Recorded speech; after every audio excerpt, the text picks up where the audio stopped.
These explorers asked these little boys, say, here, taste this candy. Gave them some candy. So you like that? I said, yeah. I said, good. Tell you what, give me those marbles, I'll give you some more candy. And they did that. And the explorers went off, and they discovered that these shiny rocks were large, uncut diamonds. The little boys did not have enough awareness to know what they had in their hands.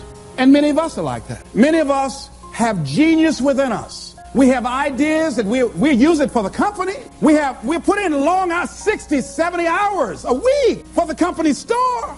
We'll break our backs for the company. But when it comes to us, when it comes to using our genius in our own behalf, taking a chance with our own creativeness, acting on our own dreams and ideas, somewhere along the line we get paralyzed. We find some reason not to do it. Oh, I did that. I'm not as good as they are. I don't have their education. I felt inferior because I'd never had a college education. So I felt inferior. I thought people with college education were the most intelligent people in the world. And I felt inferior and intimidated by them. So I wouldn't want to speak before people that had more education than I did. Why? Come on, Les, you can do that. Oh, no, I can't. Les, you're a good speaker, man. You can just communicate with people, period. Well, I'm not, there's just some things I just don't know. And can I pass? Get somebody else. I got a friend, man. This guy has a master's degree. He's real good. Get him. But I'm not the one to come speak to that group. See, I didn't know what I had in my hands. And fortunately, I had somebody around me who saw what I had and was willing to work with me until I could see it too. See, that's what many times we have to have. Somebody could look beyond our faults and see our needs and hold that vision until we are able to capture that vision ourselves. How do we handle some fears? I was talking with my friend Pat Johnson, who's the president of Begin Within Seminars. Think about some major fear you have. Here's one thing she said, which is good. She said, Les, if you got a real major fear, she said, take a deep breath and see yourself strong enough and more than able to handle that fear, whatever it is. Everybody take a deep breath.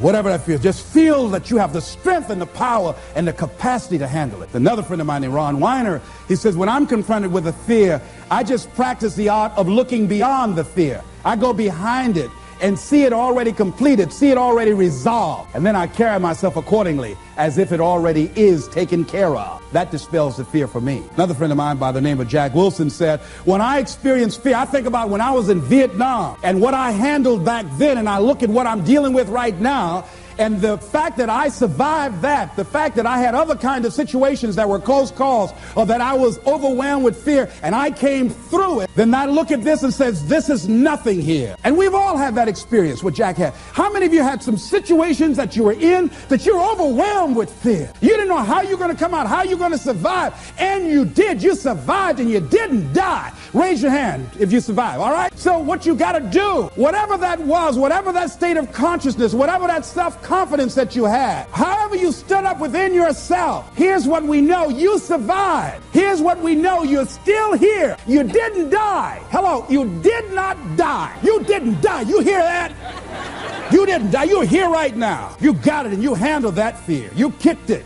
out of there. Remember that play Color Purple? I remember when Albert told the girl she couldn't go with Suge. He said, where you going? This girl been wanting all her life live her dream. But she was afraid. She felt incompetent and he'd beaten her down and her self-esteem had eroded. He said, where you going? You can't talk. Suge can talk. You ugly. You dumb. Suge got class. You ain't got nothing. Where you going? You ain't going to make it. You're going to fail. She said, look here, I might be ugly. I might be dumb. I might can't talk. She said, but I'm still here.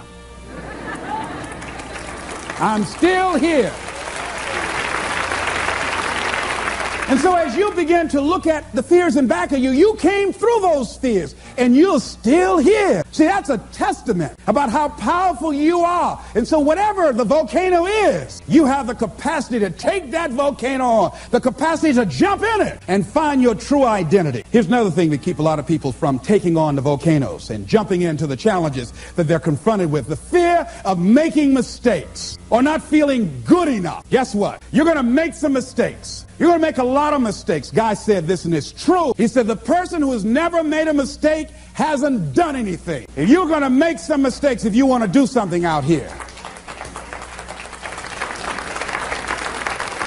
You're going to fall flat on your face. You're going to be criticized when you come out into the arena called life. You're going to feel awkward and stupid and dumb sometimes. It goes with the territory. But it's okay. What's important is that you bring your stuff out here. Are you good enough? Prepare yourself. See, there's no substitute for competency. A positive attitude won't get it. Being enthusiastic won't get it. So you got to prepare yourself. You've got to develop yourself. You've got to practice. You've got to work. You've got to do your homework. You've got to do your research. See, a lot of people have a yes, I can attitude, but a no, I can't aptitude. And competency builds confidence. And confidence feeds into competency. See, the better you become, the more confident you feel. And the more confident you feel, the better you want to become. You realize that you have no ceiling. That you can better whatever you've done so far. You can go beyond that. You don't become cocky and arrogant, feeling that you've already arrived, as most people have. And that's why they've settled for less than what they rightly deserve in life. Because they feel they have arrived. And they say, well, I can rest now. I can rest on my laurels now. I've made it. No. As long as you're breathing, you've got some more work to do. There's something else for you to achieve. The publisher of USA Today said that unless you've made some major mistakes in life, you haven't started living yet. So a lot of people, if you've never made any major blunders, made some major mistakes, lost some serious money, taken some serious risks, you haven't started living yet. You don't call that living. Not rocking the boat, going through life quietly, tiptoeing safely to an early grave. No. You got to take some chances. You want to bring some adventure to your life. Repeat out to me, please. I will develop myself. Sharpen my skills. I'm good